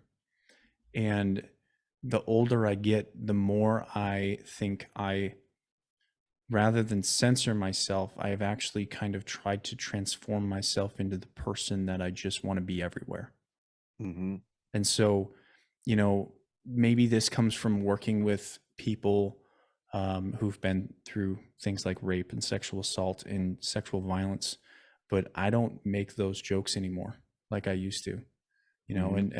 and I think I'm military 15 years, right? That stuff comes out. I don't enjoy it anymore, right? Mm-hmm. I don't have the taste of, that kind of dark humor anymore. And that's not to say that I don't laugh every once in a while when someone makes a joke like that, but I don't say them.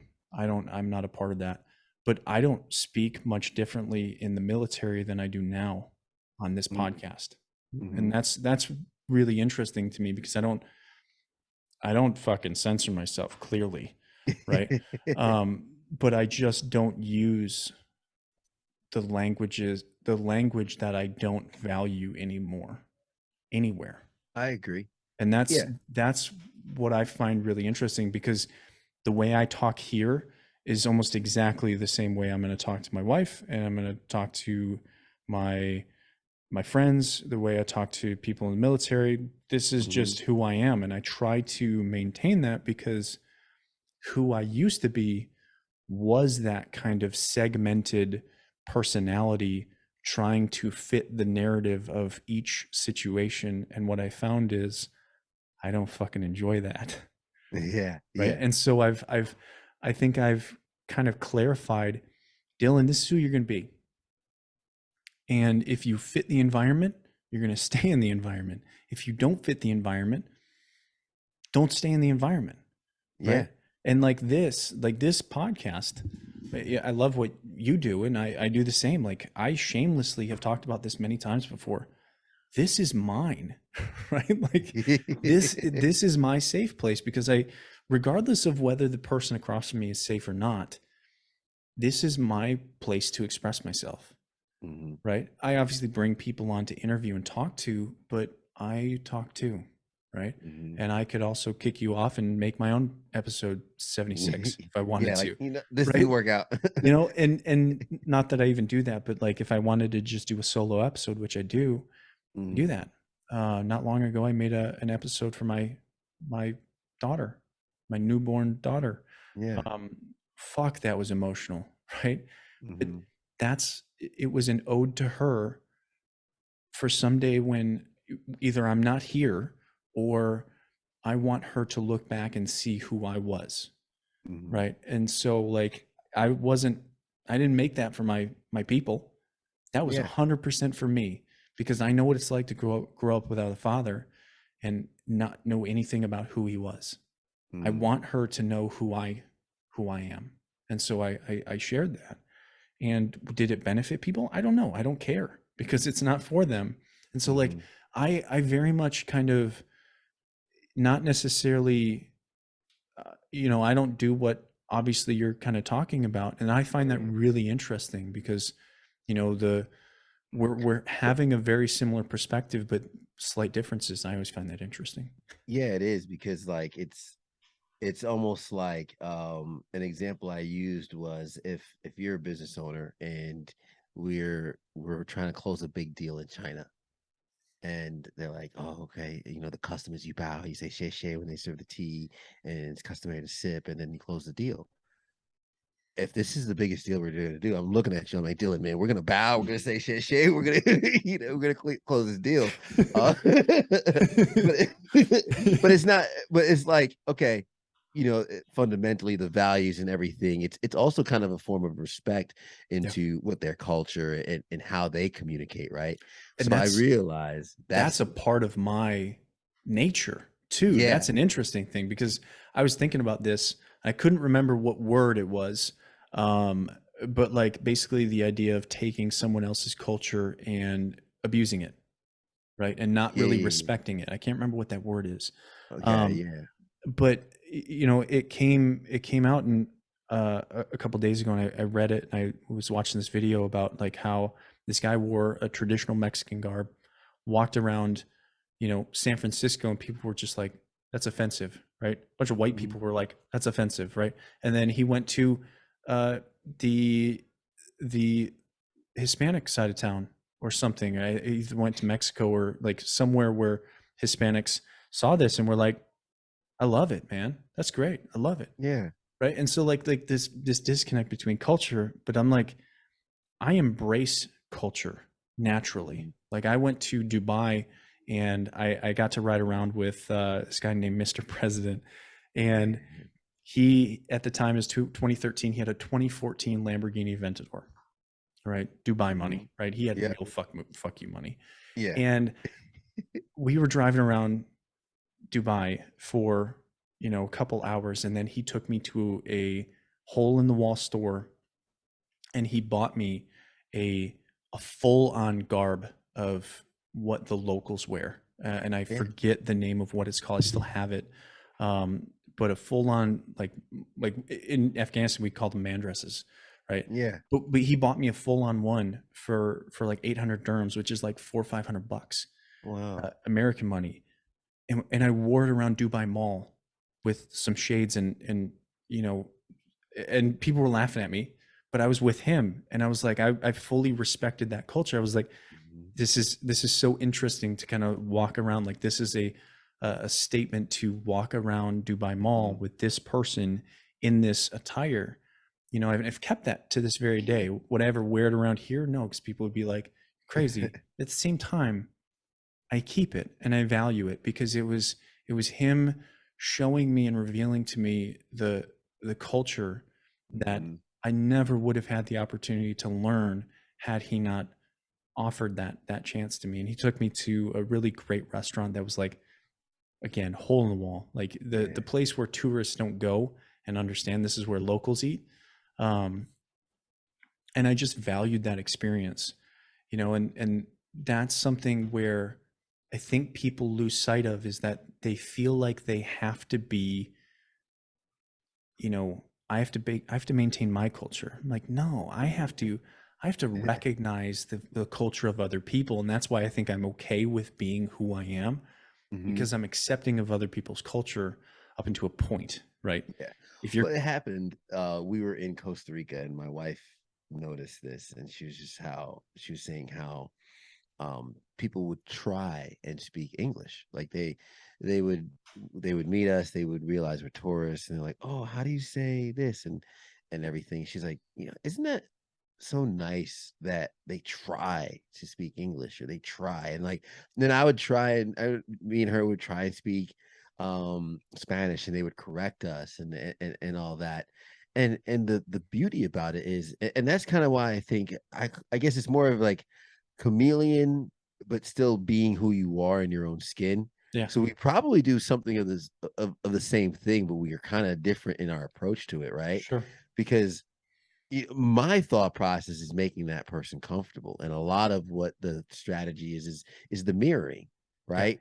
People are comfortable with familiarity, so if I'm speaking, and it also goes back to when I talk about being too black for the white kids, too white for the black kids. Like if I could be blunt, honest, and frank, is I have a lot of You've got urban a lot of friends practice. who speak a different vernacular than my other friends. Like we in my Catholic school class senior year, and you're a senior, so half the classes are just you're sitting there talking half the class anyway.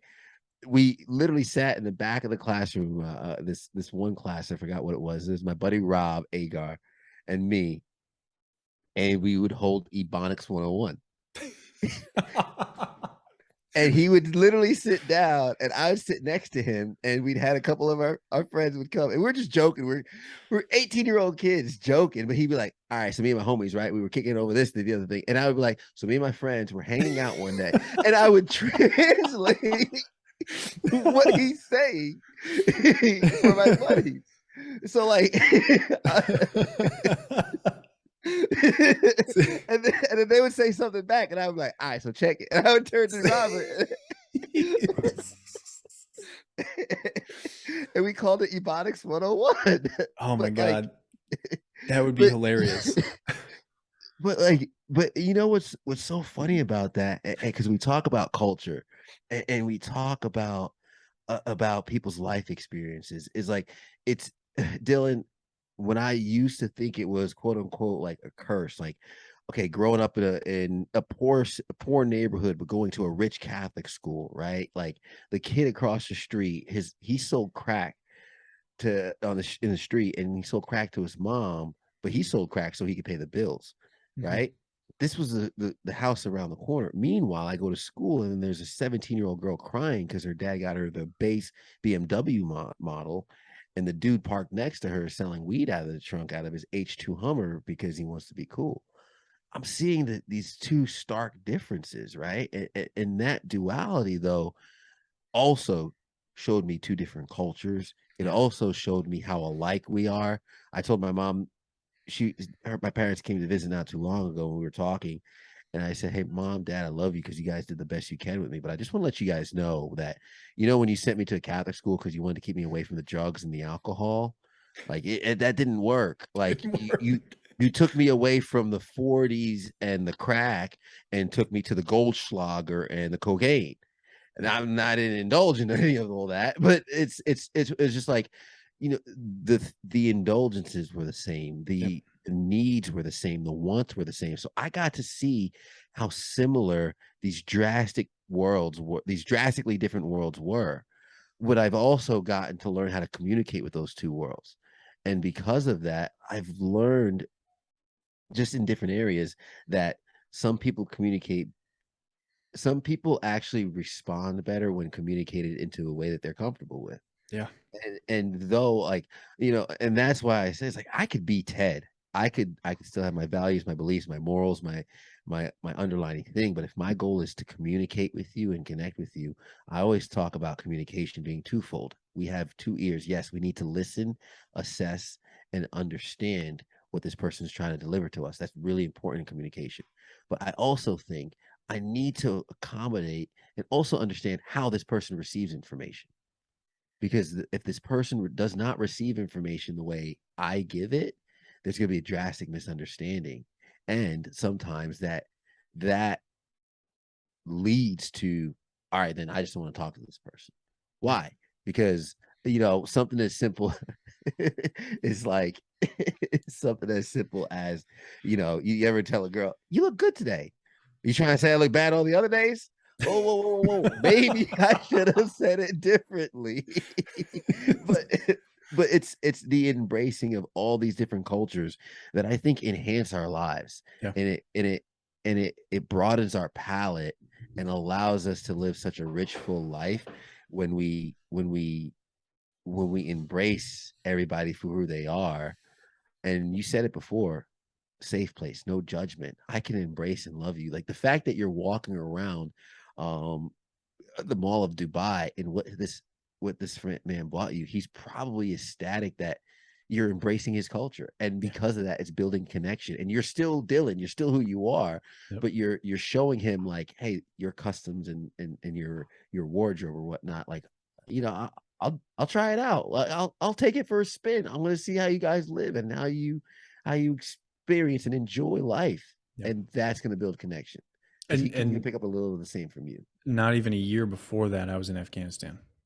Right. And so like Yeah. the the stark contrast of those situations was like back then, you know, it was very much, I mean, this is 2013, right? Like back then people still had this kind of Islamophobia And so like the Middle East was so foreign, and it was so, there's so much fear there. And so like when I went there, I was like, I almost felt like I was going to get judged, but I was like, I don't give a shit, you know, because I meet this person, I have a conversation with this person, and I respected them, right? Like I think, if you want to kind of earn someone's trust, you have to have empathy, right? And if you want Mhm. to, there's a lot of things in there to really develop an understanding of culture. Well, like there's nothing wrong with people who value Islam, and there's nothing wrong with people that value Christianity, right? The problem is when you value certain things beyond the values of Christianity and Islam more than the values of Christianity and Islam, right? The Yeah. Taliban valued uh, committing acts of violence over the values of Islam. Mhm. That was case in point, right? And Christians have the same problem sometimes. Um, like that's what the KKK is there for, and that's what the Taliban does, right? Like like you're saying the same thing, right? These organizations or these people have the same conceptualizations, and that's where it becomes dangerous. Um, but culture is not altogether dangerous. Mm. It's how we then uh, influence with it, and that's kind of go back to the core of our question of where's the limit. Well, we're actively trying to develop limits every day by having these conversations. Yeah. um, I think the benefit is more people are having a voice in the conversation, right? Mhm. In the 60s, African Americans and minorities started having a voice. That's remarkable. Well, now I think uh, in just the past 10 years, even more people that have never historically had a voice are becoming even more active, right? Mhm. um And I think I would say the importance of those voices is the fact of the matter is we talked about the things that we prescribe to and we don't prescribe to, the things that I might agree with and not agree with. And while I might defend you until death your right to say it, I also am going to adamantly and perhaps even aggressively counteract some of those things that I don't agree with. Right. yep, And it's always going to be to a match degree. And here is, I think, part of the the issue and the benefit with social media is because everybody has a voice. But because of that, we're living in a world where the loudest voices have risen to the top, but not the most rational ones. right, Right. And it's hard to sift through that, which is why I think the ability to eat the meat and leave the bones was one of the most valuable things I'm focusing on right now as a skill, because there is so much noise. I hear so many things from so many different people that I have to be able to decide, you know, I can't just take the person as a whole and say, okay, they're good. So what they say I prescribe to.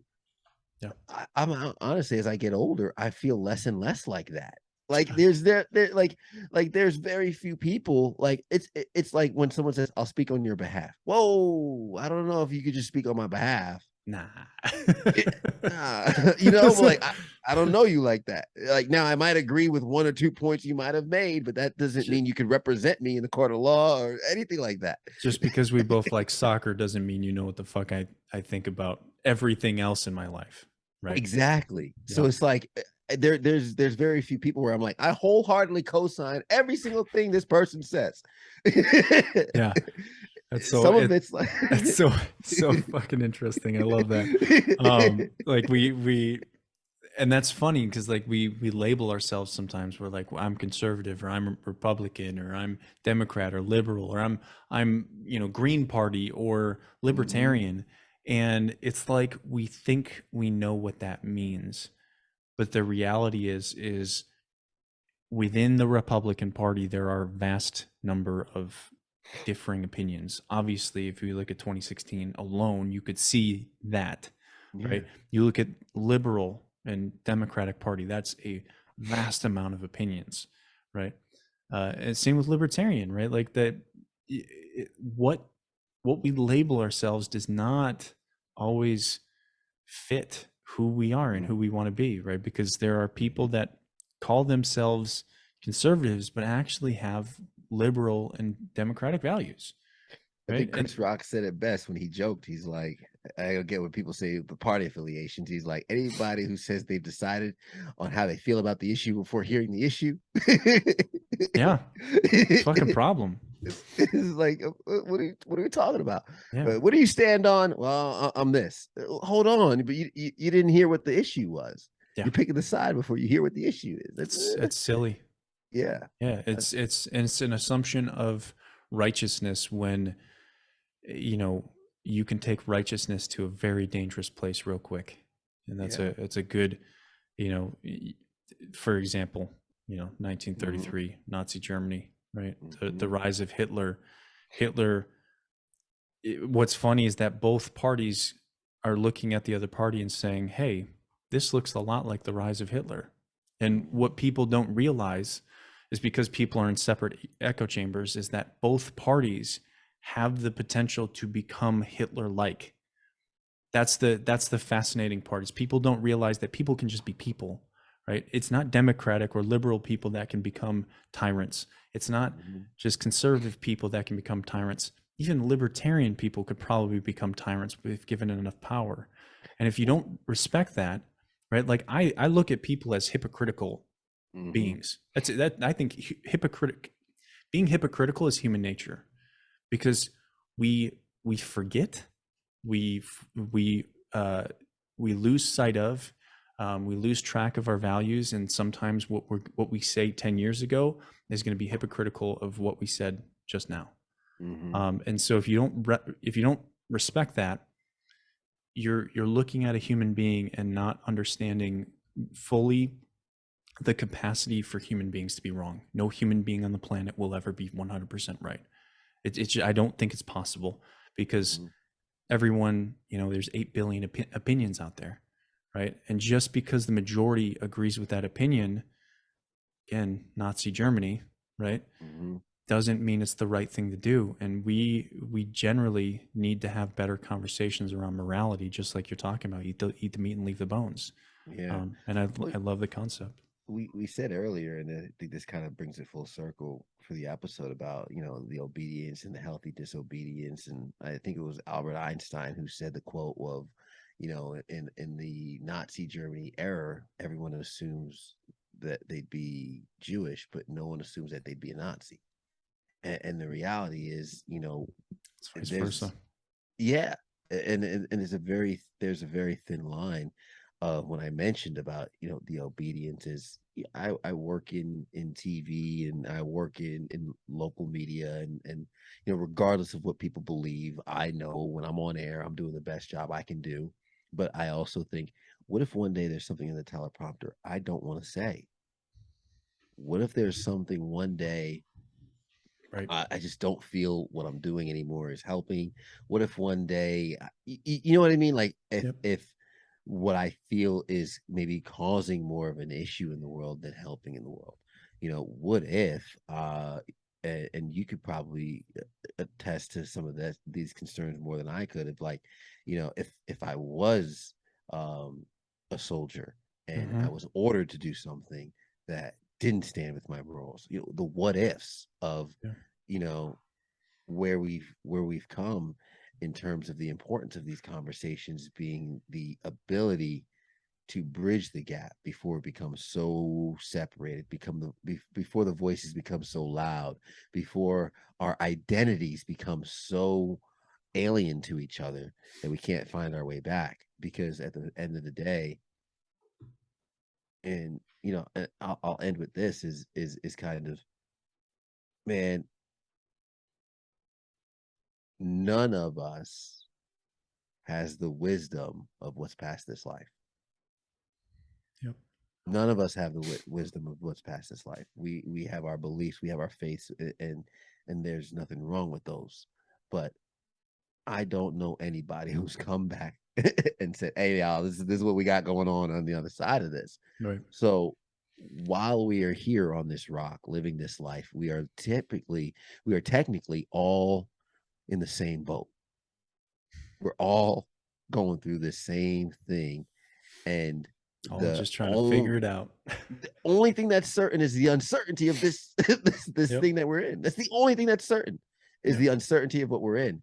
And if we can love that, acknowledge that, and do our best, listen, man, for some like you and myself, I feel a connection, I feel a vibe, I feel the energy. Like others, it doesn't work for me. And I'm just gonna be over here, do what I do. And that is also for me mental health. Yep. Because why there's so many people who find things they disagree with and they keep watch. Can you believe this? Can you believe this? Can you believe this? People don't Right. send me stuff like that. People don't send me stuff that I disagree with. No. Right? Like that's because when someone sends me something like, oh, can you believe someone said this? I don't entertain it, man. No. I don't either. I don't need that in my life. Yeah. I'm not Um, saying it doesn't exist and there's no place for it. It's just not for me. right. I am actively trying to do better. And so like that is a pursuit that requires me to sacrifice things like that. Yeah. Because I just don't have to. I don't need to dig into fucking conspiracy theories that have yet to be proven. If someone wants to, go for it, right? If that's what you feel like you need to do, go for it. It's just not for me, And I value the people that do have the ability to dig into a conspiracy theory and then eventually determine that it's true or false or whatever. Um, Is it confirmed? Let me know when it's confirmed. exactly, That's what right? I'm like. Are Like, we confirmed? All right, I'll be aware of it, but until it's confirmed, yep. it's I'll read a story on it once, and then you let me know if that changes. yeah, how'd that play out? You know, I appreciate the heads up, but Right. Well, Ted, I mean, I feel like we've already gone too long because, why not, right? I Uh, had no doubt. but, but I think it was beneficial. Hopefully it's not too late for you. Let me ask you the final question so we can get you going where you need to go. Yeah, man. If there was one message you could leave the world, what would it be? Man, I mean, my head goes in a whole bunch of different areas, but let me take a second because I do want to genuinely and authentically answer.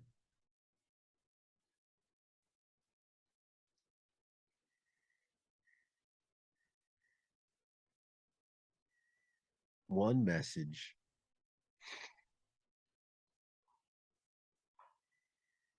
man.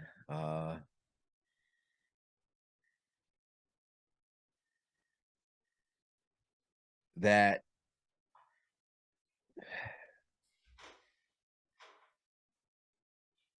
that you are enough. Um, you got this. Things might not look exactly how you want it, panned out the way you want it, but the irony is it's probably turning out better than you expect. And you just gotta trust yourself, take that step, and trust that everything you need is within you, and the things that you don't have is out there in the world waiting for you to discover them. But you got this, and you are enough. I think that's the message, man. I love it. I love it because it's true. Yeah. I don't care if you've made incredible mistakes. There's still an opportunity to provide value to counteract that. If you've got life, you still have the ability to provide that value. But I think you also have to earn it. And that's for you to earn. And other people will probably look at you and say, you can't earn it with me, but that doesn't mean you can't earn it with other people and provide benefit elsewhere. So you may not be enough for one person, but you might find that you are enough for other people. And that is also a valuable lesson. Ted, Hello, man.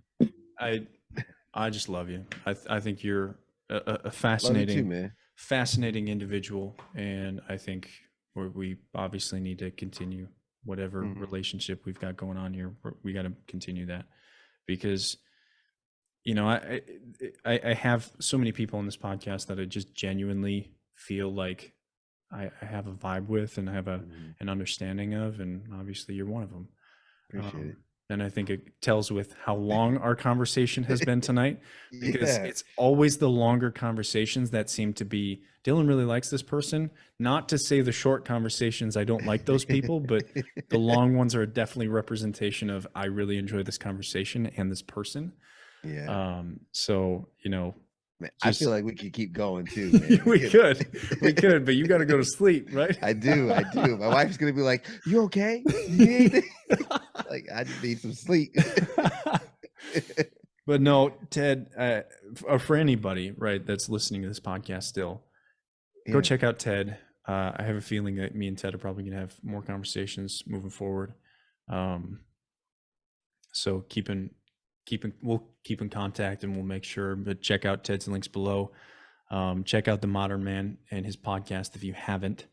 And yeah, I just want to thank you, Ted, for being on the podcast and having me on your podcast. And then I want to thank the people listening for also listening, and listening as long as they have, if you're still listening. But yeah, guys, we'll catch you next time on the Dylan Experience. That